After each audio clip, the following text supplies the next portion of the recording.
Welcome to Get Free To It. I'm Chris Arredondo, co-founder here at Cargo Chief and host of Get Free To It, where we combine automated workflows with efficiently management to help brokers reduce their reliance on load boards, grow revenue, maximize productivity. In our podcast, Get Free To It, we cover unique topics on the world of freight with industry experts, from best practices, tips, tricks, new products, and whatever else that impacts the industry, you name it, we'll talk about it. Sales teams, managers, leaders, this one's for you. This one's pulled way back from the archives, and if you're watching, you can probably tell, with it being shortly after the collapse of Yellow, yet still extremely relevant insights from a conversation I had with Matt Easton, a renowned sales expert over at Easton University. In this first part of our interview, Matt shares how he took his early experiences to lessons on effective communication, presenting ideas skillfully, negotiating those win-win situations. Now, the big topic isn't why traditional sales tactics don't work, but did they work?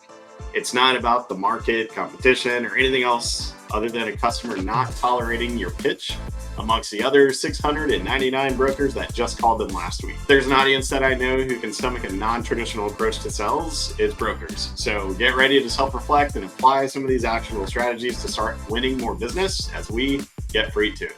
It's really tough for people to find a competitive edge now. And for them, it's about trying to get more business so they can move this freight. Brokerage as a service industry, there's not really a tangible commodity that they're selling. So it's a very, very interesting industry, recession proof, I would say, but it's still, there's a lot of competition, and it's, a lot of the old sales tactics don't quite work anymore. And I think it's time for people to kind of think about that side a little bit more creatively. So that's kind of where it comes to you, Matt. Want to just say thanks for joining us today, but I'd like to hear, for the audience here, tell us a little bit more about yourself and I guess how you ended up there coaching sales advice, I guess, right? Sure. So my name's Matt Easton. I'm the founder of Easton University. It's the most effective sales coaching in the world. And the reason it's so effective has a lot to do with my personal story. I was a small boy, had a single mom, raising my brother and myself, two boys. She was making, get this, Chris, $4,000 a year. Yes, you heard me right. Wow. $4,000 a year. Now this was late 70s, early 1980s, but $4,000 didn't go much further than it does now. Right. And I was sitting in the dirt, playing in the mud, have it right here on my desk with this toy, one of my few toys, saved it, childhood, 79 Kelly Green Porsche Turbo. And I heard this car drive. Well, I heard a noise. I looked up and it was this exact car, Kelly Green 79 Turbo. I chased after it as any unsupervised kid with a broke mom would. And long story short, had a discussion with the driver of that vehicle. He was a sales rep for a company called Texas Instruments. That one conversation turned my entire life around, was completely inspiring to me. So at 8 years old, where other kids that might have a little bit of an entrepreneurial bone in their body would go out and start lemonade stands and the like to make a few bucks, I was a little bit smarter. I went around Boulder, Colorado, looking for mentors, business owners, entrepreneurs, inventors, even a few judges. Figure it wouldn't be too bad to learn from people in that circle. And I was the kid that was famous for being the kid that would knock on their door. You need any weeds pulled, dog poop being picked up, Christmas lights hung, trash collected. But I didn't want money. What I wanted was access and access to knowledge. So at a very young age, I started hearing how business gets done from people that some of these people that worked with me are people that the audience would know, or are household names now. And I started learning at a very young age how to communicate effectively, how to present ideas skillfully, how to negotiate in a win-win setting. And that allowed me to start quality publishing. Some of our older folks on the audience might remember the government auction guides in the back of Car and Driver magazine, or other unnamed magazines that had things that came out in the center of the magazine. At 16 years old, I was buying advertising in those magazines, and I sold the quality publishing government auction guide.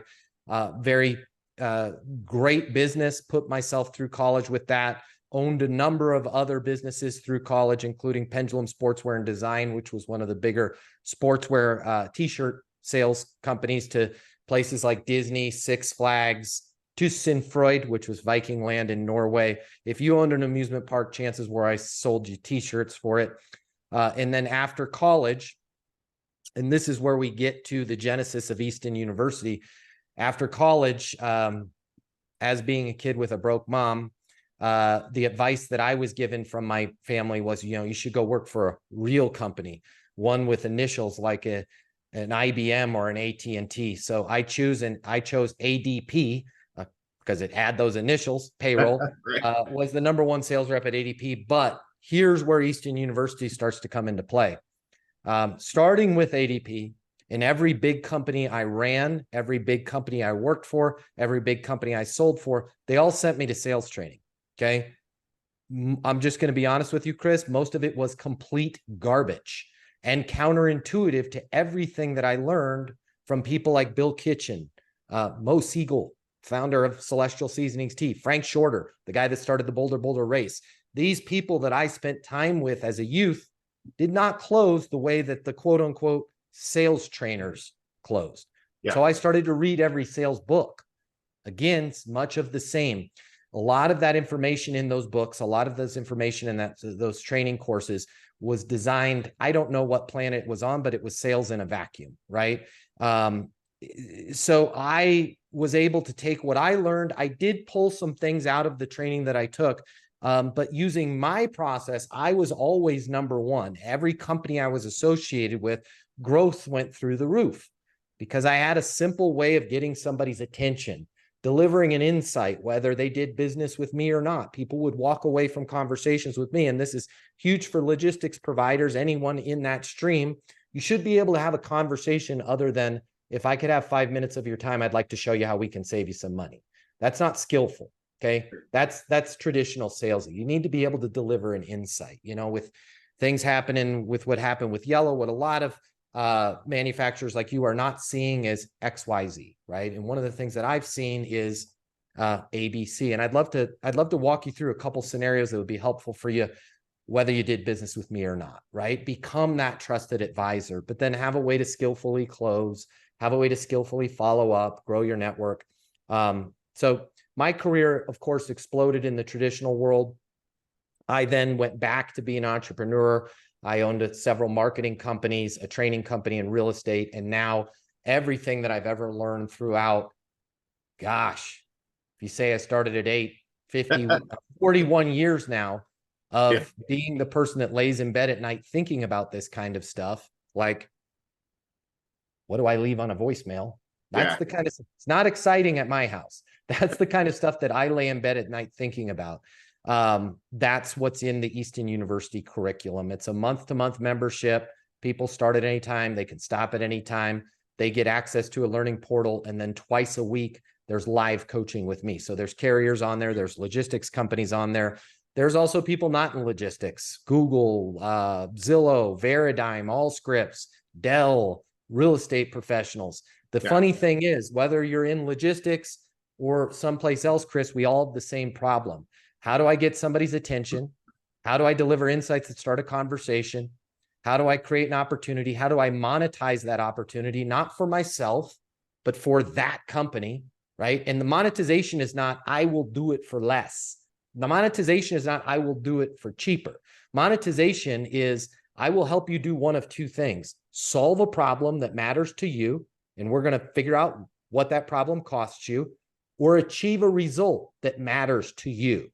And we're going to figure out what the value of achieving that result is. Keyword being matters to that person, right? That's what Easton University is all about. We're going to get them to use this area of their face and say what matters to them, right? Hey, man, we got slammed because, our current provider's not pulling up to the right dock, and OSHA was out here and we got fined, right? Just out of curiosity, what did that cost you? 17 grand. How often does that happen?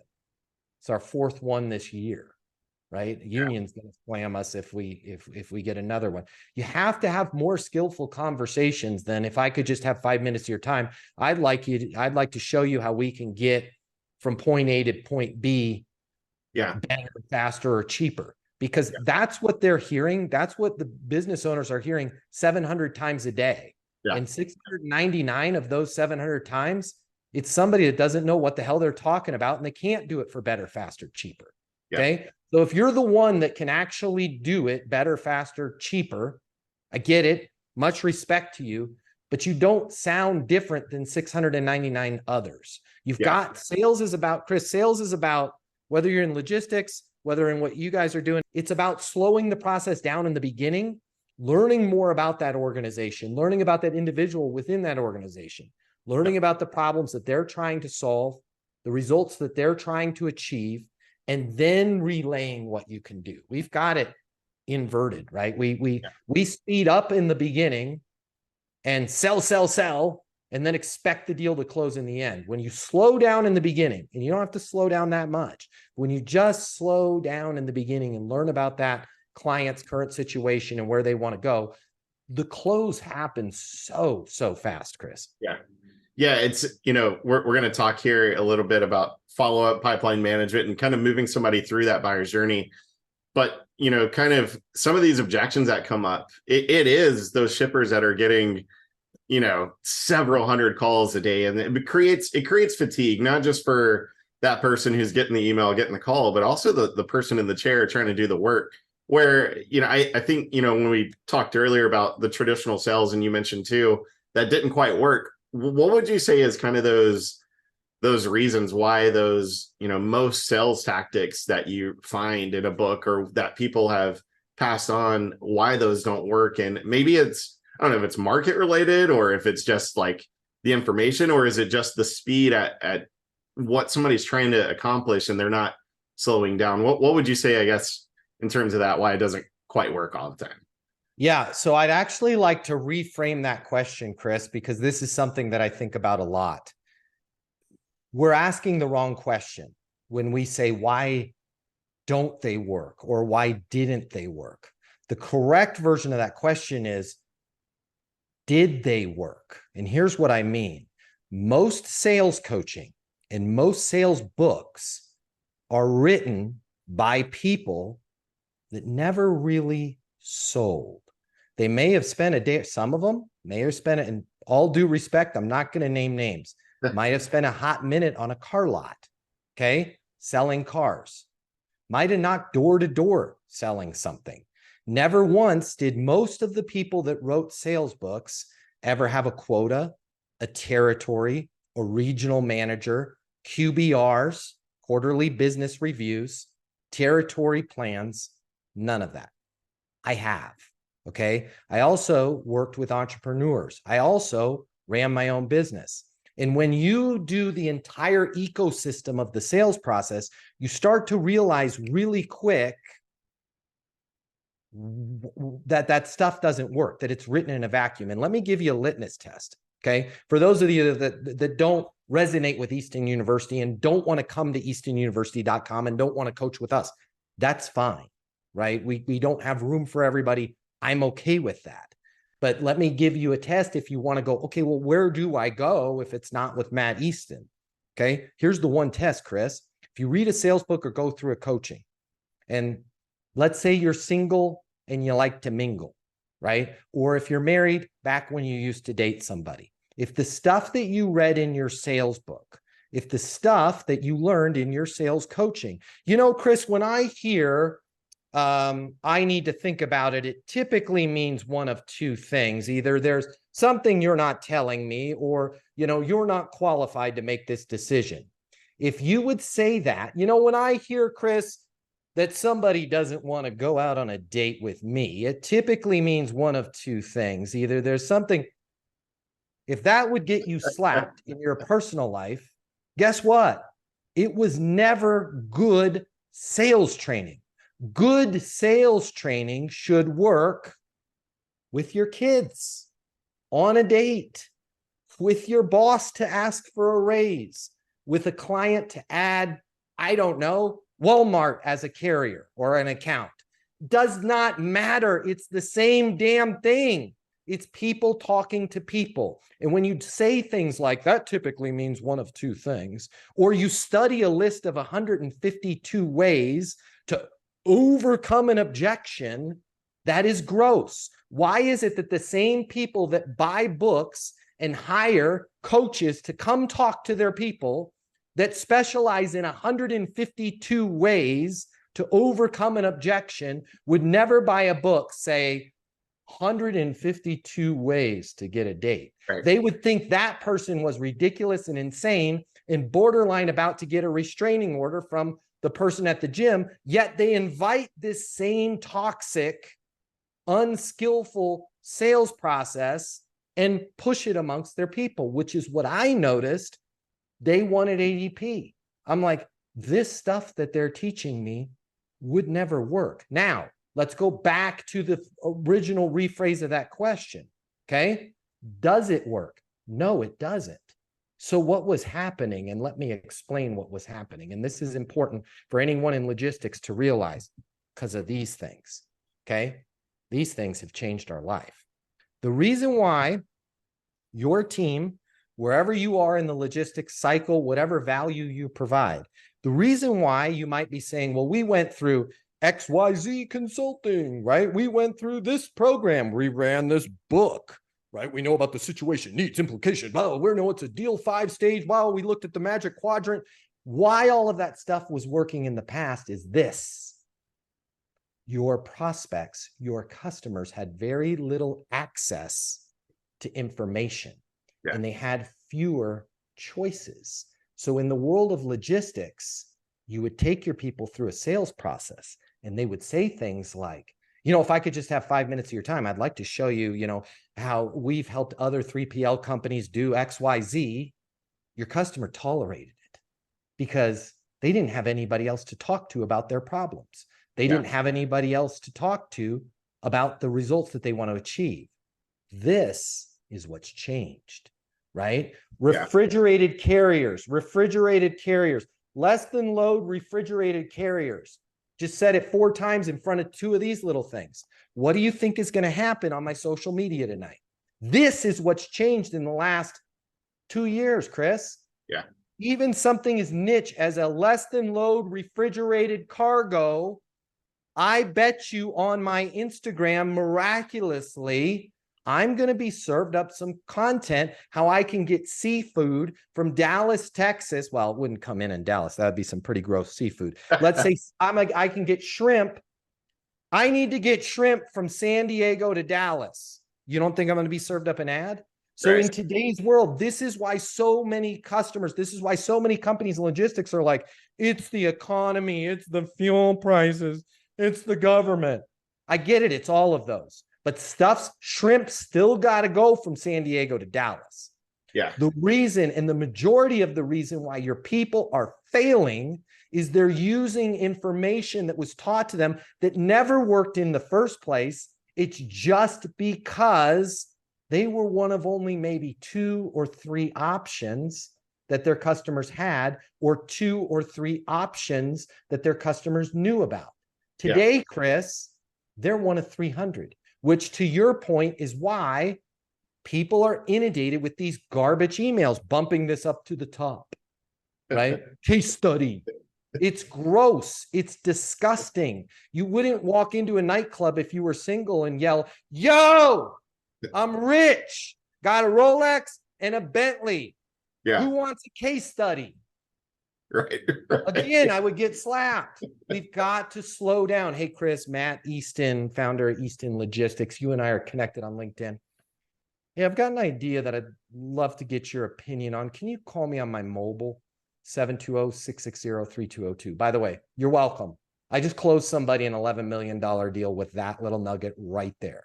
Not, hey, Chris, happy Wednesday to you, brother. Hump day, hump day, hump day. Hey, so I'm with Easton Logistics. We help carriers like you reduce their workflow by 15%. If I could just have 5 minutes of your time, like to walk you through some stuff. Would love to email you some case studies on what we're doing. You have to slow the hell down. You have to follow a process that is skillful. Okay. These are big deals. Even if they're not, which they are, logistics gets people what? Fired. I'm going to say that again because it's really important to understand. Not, is logistics sexy? I think it is. Most people don't. But it's also terrifying. Okay. If I don't get things from point A to point B, if things just happen to get from point A to point B, do I get a promotion? No. Company's running as it's supposed to run. Good job. You did your job. But if I work with a software provider, a carrier, anybody in that chain, and anything happens along the way, who the hell signed up for that? You're gone, buddy. Chris, we got a bunch of shrimp stinking it up in Nevada. Whose idea was it to use that new carrier? Yeah, bye. You just lost 375 grand worth of shrimp. Okay, so we have to slow down. We have to realize the reason why these customers are giving us objections. I'm putting air quotes on there for those not watching this. The reason why they're giving you objections in logistics, they're not, we'll explain that in a second, is because their job is on the line if they make a mistake. When somebody's job is on the line, the worst thing for you to do is jump in and try and force your solution, your company, your software, your lines, your trucks down their throat. It's not good. It doesn't work. It's not skillful. But in this world, with the political situation we're in, with fuel prices where we're at, with unions where we're at, with the cost of everything looking like a total disaster, these people are waiting, Chris. They're waiting for somebody that's listening to this podcast right now to call them and slow the hell down and become a consultant and to empathize with them and to understand, to say things like, when you're telling me your current carrier hasn't been picking things up on time, can you give me a specific example? Yeah, they told us they were going to do 2 a.m. pickups, which doesn't seem like a big deal. But you know, they're typically late and they're like, no big deal. We'll just grab it at 5 a.m. Problem is I'm running dual shifts right now because we're down to one facility and I have stuff sitting on the dock that's supposed to be off of that dock by 2 a.m. So my evening shift can use that dock. And now I have two loads, oftentimes getting commingled. And it's a total mess on my part. When you say it's a total mess on your part, kind of walk me through what's happened in the past. Yeah, I've had the wrong stuff go to the wrong endpoint. God, and how did you guys resolve that? It wasn't good. We lost a client. How big was that client? That client was $2.7 million to our company, right? Now, guess what? Doesn't matter who's faster. Doesn't matter who's cheaper. You understand the problem. Based on everything you're telling me, you're a perfect fit for us because of the fact that what we can do is guarantee a 2 a.m. to 2:30 a.m. window on that pickup. Does it make sense for us to start taking over those? That's it for part one of our interview with Matt Easton. Covered a lot of ground, from Matt's early days and unique approach to sales to the importance of delivering insights rather than just pitches. The next episode, we'll get more into Matt's experience at Easton University, his practical advice for becoming a trusted advisor, and the importance of slowing down the sales process to truly understand your customers' needs. Plus, picking up on the scenario where we left off. Make sure to subscribe so you don't miss out on part two of our conversation. Thanks for tuning in, and we'll catch you in the next episode.